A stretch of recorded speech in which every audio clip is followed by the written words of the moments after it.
विचारपुष्प या कार्यक्रमात ऐकूया समग्र ग्रामविकासाची संहिता तुकडोजींची ग्रामगीता.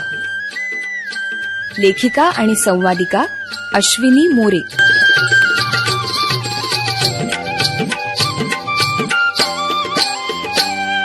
श्रोतेहो, आज आपण ग्रामगीतेतील गरिबी आणि श्रीमंती या अध्यायातील शेवटचा भाग पाहूयात.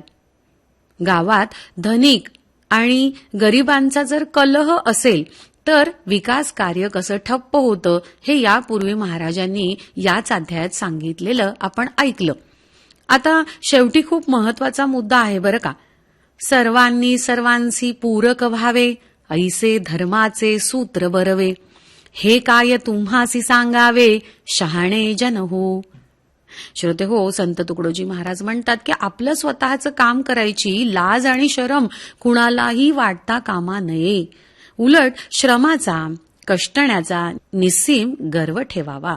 शेतकरी, काम करणारा कामगार, बेलदार, सुतार, लोहार, शिंपी, धोबी, कुंभार, चांभार हे सर्वजण सारखेच उपयुक्त आहेत. विद्वानानं, शिक्षितानं, महंतानं आणि श्रीमंतानं कष्ट करायला केव्हाही तयार असावं. हीच वृत्ती जर सर्वांनी ठेवली तर ते सर्वांना सुखकर होईल. शिक्षितानं सुद्धा आणि बुद्धिवानानं सुद्धा जर कामात पडणं पसंत केलं तर त्यांच्या ज्ञानाचा लोकांना फायदा तर होईलच, पण शेतीभातीसारखी मोठमोठाली कामं सुद्धा सहज आणि सुफळ होऊन देशाचा सुद्धा विकास होऊ शकतो.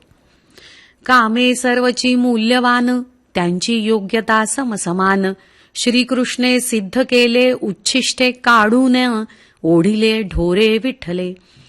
हे सर्वसामान्य जनतेनं ध्यानी घ्यावं असं आवाहन संत तुकडोजी महाराज करतात. आता नेहमीप्रमाणेच या कामात काही जण आपला पाय कसा आडवा घालतात तेही महाराज मोठ्या गमतीदार पद्धतीनं सांगतात. आमच्या घरी वडिलांनी केलेली भरपूर कमाई आहे, आम्हाला काही कमी नाही असं म्हणत काहीही कामकाज न करता फक्त आराम करणाऱ्यांना महाराजांनी निकष्टिक असा शब्द वापरलेला आहे. आपल्या कष्टाचा, हक्काचा पैसा कमावून त्याची गोडी चाखा असा सल्ला सुद्धा महाराज त्यांना देतात.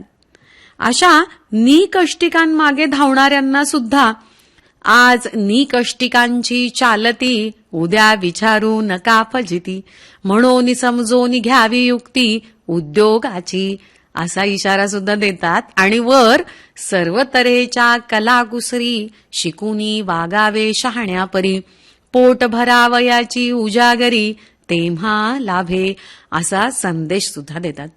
श्रोतेहो, याच भागात महाराजांनी दिलेला आणखीन एक महत्वाचा सल्ला आपण इथं ध्यानी घेऊयात. कोणी भंगी काम करी, कोणी वैद्य नामधरी, कोणी देवालयी सक्रिय पुजारी, सारिखेची उपयुक्त, कोणी बुद्धिवंत पुराण सांगे, कोणी चुकली या लावी मार्गे, जैसी ज्याची योजना निसर्गे, सहजची केली त्यापरी, परी सर्वांना सर्वांचा आदर, ऐसा असावा जगाचा व्यवहार, कोण ब्राह्मण कोण महार, कामा माझी सारिखे, येथे कामात उच्च नीचता, कोणे ठरवावी व्यवहारात, प्रत्येक काम महत्वपूर्णता, आपुल्या स्थानी ठेवितसे, अहो सर्वांचीच गरज, सर्व काळ सहजासहज, एक नसता जग जहाज, अपूर्णता दावितसे. श्रोते हो, सर्वांना घेऊन एकत्र बांधावं आणि मग ही शक्ती वाढेल. एक जरी यातील काडी तुटली तर विस्फोट होईल असं तुकडोजी महाराज आपल्याला सांगतात. जो ज्या कामात बाणेदार आहे त्यानं ते करावं. प्रत्येकानं आपली बुद्धी, बळ, पैसा गावासाठी कामाला लावावा. मग प्रत्येकाचा विकास होईल, प्रत्येक आत्माराम संतोष पावेल असं संत तुकडोजी महाराज सांगतात. आणि या अध्यायाचा शेवट करताना म्हणतात, अरे उठा उठा श्रीमंतांनो, अधिकाऱ्यांनो, पंडितांनो, सुशिक्षितांनो, साधुजनांनो, हाक आली क्रांतीची, गाव गावासी जागवा, भेदभाव हा समूळ मिटवा, उजळा ग्रामोन्नतीचा दिवा, तुकड्या म्हणे. श्रोते हो,